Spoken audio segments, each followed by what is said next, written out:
One of the major topics that comes up a lot in the news and in the media that I consume and in my work life as well is what AI means for work. Is it going to replace workers? Is everyone going to be out of a job? What sort of education should students pursue? And I've been thinking about this a lot because I'm generally a tech optimist. I find AI exciting as a technology and personally as a professional, but I also definitely experience some form of existential dread regarding AI and what it means for my value as a worker and in turn as a human. So in order to maybe help those of you that are not as far in your career as I am, I'm going to discuss 3 key topics that I think once understood can help guide you in picking a career path and to make intelligent decisions yourself without the panic that the wider world discussion might make you feel.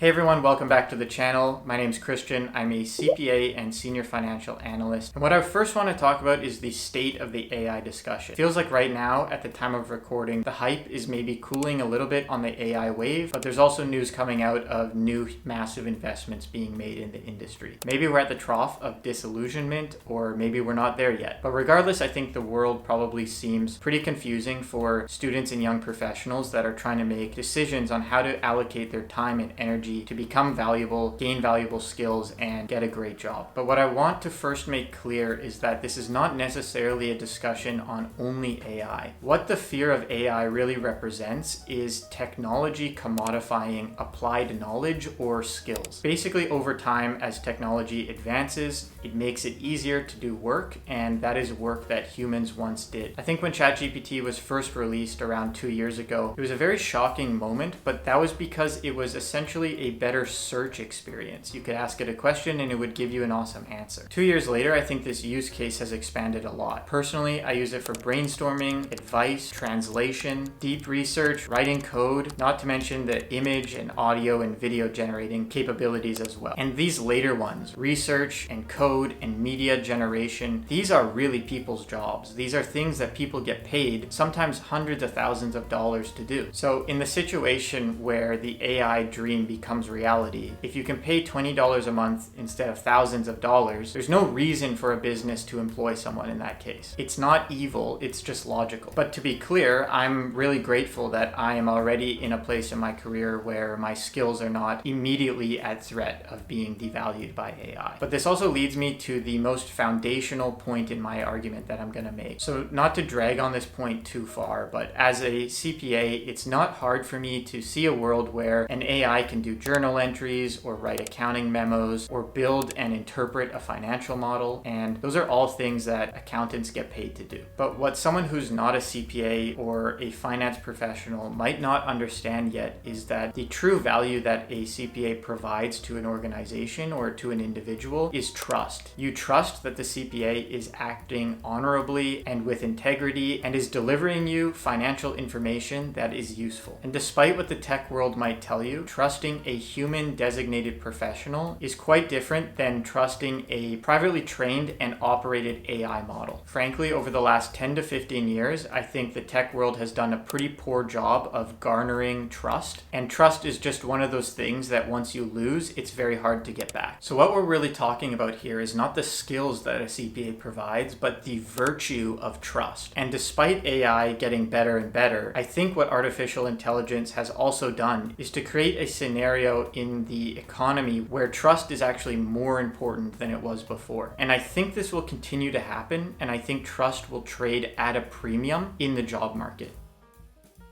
So probably some people will call this coping, but if you do buy what I'm saying, what this implies is actually a much bigger picture than just trust. What we're really saying is that the traditional way of looking at a job or a career or a profession is the skills way. We're looking at what value can that person provide through their skills. But perhaps we need to make a change and we need to shift this old way of looking at things to a new way, that being a virtue-based perspective. And if we go down this route, even just for play, I think we can pick out some virtues that may actually gain in value in a world where skills are increasingly commodified by technology. And then once you understand which virtues may increase in value, you can go back and you can look at jobs and careers and professions that may become more valuable in turn. So we already discussed discussed trust as a virtue, but another virtue that jumps out at me is authenticity. Now, authenticity is a bit more abstract and difficult to understand than trust, but to give an example, I love ice cream. And if you've ever been to Italy and you've tried real gelato from a gelateria on the corner of an old city, I think you'll probably say that it tastes better. And why is that? Well, yeah, maybe it has higher quality ingredients, but at the end of the day, it's still cream and sugar and chocolate or whatever else you want to put in it. I'm not sure if I can say it tastes objectively better than a Ben & Jerry's that I buy from the grocery store, but I can say with confidence that it tastes subjectively better. I'm in the sun, I'm in a beautiful location, I'm with people I care about, and I'm enjoying this delicious gelato. The entire experience contributes to making that gelato taste 10 times better than it tastes at home. To give a shorter example, compare going to a small, intimate concert versus listening to studio perfect music in your headphones.